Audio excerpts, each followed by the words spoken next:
एकछिन एउटा इम्पोर्टेन्ट कुरा छ के भनेदेखि नि भिडियो स्किप नगर्नु होला है। अलिकति कुरा बुझ्नु होला, तपाईँहरूलाई पनि हो मलाई पनि हो है।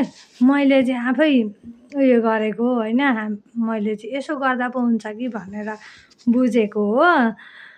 कुरो के हो भने नि हजुरहरूलाई पनि मेसेन्जरमा त्यो नचिनेको मान्छेले भिडियो कल गरिरहन्छ कि गरिरहँदैन होइन।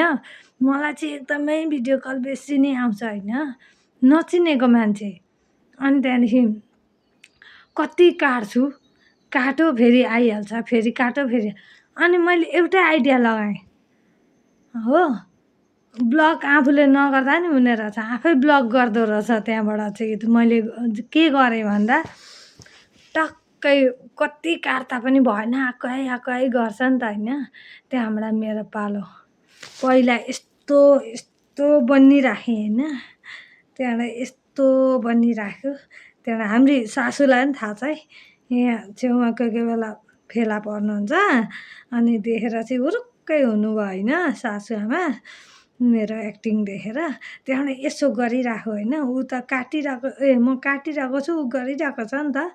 नचिनेको मान्छे ती चाहिँ हामीहरूको लाइक कमेन्टमा नि आउँदैनन् है, न कुनै दिन स्टार दिन्छन् न लाइक कमेन्ट गर्छन् होइन। अनि त्यस्ताले चाहिँ किन जग्दिदिनु बेकारमा अर्कालाई। त्यहाँबाट मेरो पालो टक्कै यस्तो बनाइरहेको रानी ठक्कै उठाइदियो होइन उनीहरूको भिडियो, उनीहरूले गरेको भिडियो कल। त्यहाँबाट उठाएर चाहिँ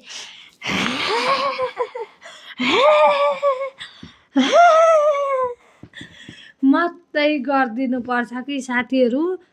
चट्टै काटेको चाहिँ फर्दर उनीहरूले त्यो भिडियो कल गरौँला भनेर सोच्दैनन् पनि कि त्यतिखेर। अनि उनीहरूको त धामी झाँक्री लाउने बेला भइसकेको हुन्छ उसलाई।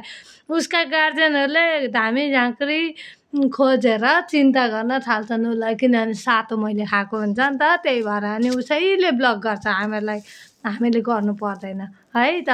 कस्तो लाग्यो आइडिया, मेरो आइडिया कस्तो लाग्यो?